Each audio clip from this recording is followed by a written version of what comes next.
ขอความสั่งสอนอันดีพุทธพระเป็นเจ้าในวันพุทธเจ้าในเดเอามาเจอตื้อในเผาว่าจัดปานเฮายามเดี๋ยวกูวันใดเจิ้งหือไหนเจ้าก็ถาม AI มาว่ามันตอบมาจังไหนค่ะนะอันเฮามาถ่อมด้วยเนาะไปกับมันได้ตอบมาจาก3 วันก้อยวันพุทธพระเป็นเจ้าเกิดวันพุทธพระเป็นเจ้าเป็นพระสมมาสัมพุทธะแล้วก็วันพุทธพระเป็นเจ้าเอาปรินิพพานได้ก้อยวันอันพุทธพระเป็นเจ้าอะไรเปียติ๊กนั้นมันอัดป้าไว้เนาะ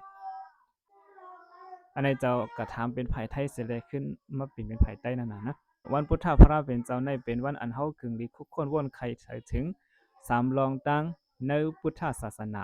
1ในเป็นวันพุทธพระเป็นเจ้าเกิด2ในเป็นวันพุทธพระเป็นเจ้าเป็นพระหูหันธรรมสัจจะเสด็จเป็นพระสัมมาสัมพุทธะ3เป็นวันพุทธพระเป็นเจ้าเอาปรินิพพานในกูลองตั้งในกูเหตุการณ์ตามอันในมันเนถึงข้อความสั่งสอนพุทธพระเป็นเจ้าอันดึกลำกำพีหลวงเลเตจังเอามาเจอเนอเพราะว่าจัดปานเฮากูวันไหลจึงไหนในวันพุทธพระเป็นเจ้าเกิดนะเป็นวันอันตีตั้งจัดปานความสอนเจอมันกูจีวิสัยเจอมีกาขันเลการเกิดมาในอำใจว่าตาเกิดมาสอกหาลองอ่องมันตั้งวัตถุโคของอันเดียวด้วยการตาเกิดมาแสวงหาสอกหาปัญญาตั้งหูตอนตาหลอดป่นเนวัฏสัมสละเอามาเจออะไรจึงหือขอความสั่งสอนมันไหนวนถึงกาขันเนจัดปานของตัวเจ้าเก่าเลยตั้งต่างก็ไว้เยื่องหมายเป้าหมายของจัดปานเฮอมีตีป่องเฮอเอามาเจอตื้อไหลอำยึดติดอำเป็นอุปาทานในลองอ่องมานตั้งวัตถุโคของอย่างเดียว2การเป็นพุทธพระเป็นเจ้าผู้หันทำสัจจะสิเปิงเสด็จเป็นสมมาสัมพุทธพระเป็นเจ้า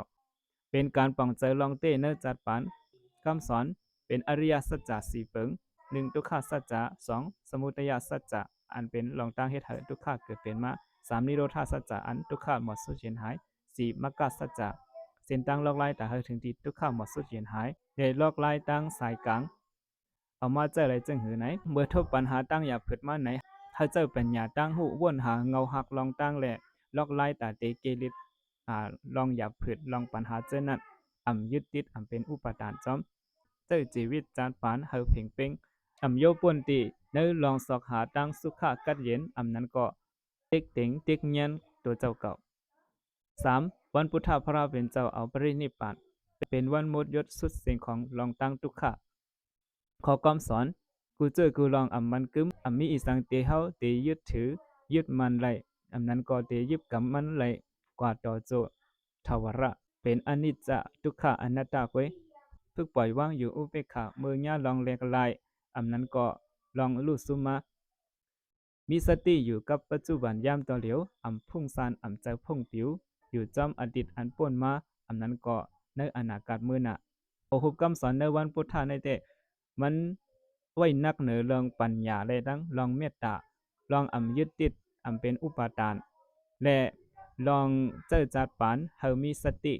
อันเจ้าในมันเตจังเป็นลอกไล่สร้างตั้งสุขากัดเย็นเสื้อสาและลองงำเย็นและลองอันมีกาขันเหยื่อหลงในชีวิตสายเจอในจัดปานเฮากูวันอันเตจริงมัน AI รัดไว้จังไหนอันนี้เราแคมเตกันนะก็เกี่ยวกับแทนคนหนึ่งอันมันรัดว่านั่นเตเจ้าใครแถมเป็นอีกหนึ่งเนาะนั่นเตเป็นวันอันพุทธพระเป็นเจ้าไล่เปียติกไหนวันพุทธพระเป็นเจ้าไล่เปียติกในข้อสอนมันก็เท่าที่ไรว่าเป็นวันอันตั้มเยื่องหมายตั้มเปิงเยื่องหมายของเขามีพรหลีปุนตาตัวเจ้าเก่าเลยปุนตาก้นตั้งน้ำโป๊ปนเลยตั้งทุกขัดนั่นนะแล้วก็ข้อสอนมันเตก็เป็กสัมว่าเขาทบตั้งอย่าผืดมาดันเลยก็อย่าเปย่อมการเนื้อเพราะว่าจัดปานเสสืบคัดใจกว่าให้มันพอถึงที่เยื่องหมายจึงหนังพุทธพระเป็นเจ้า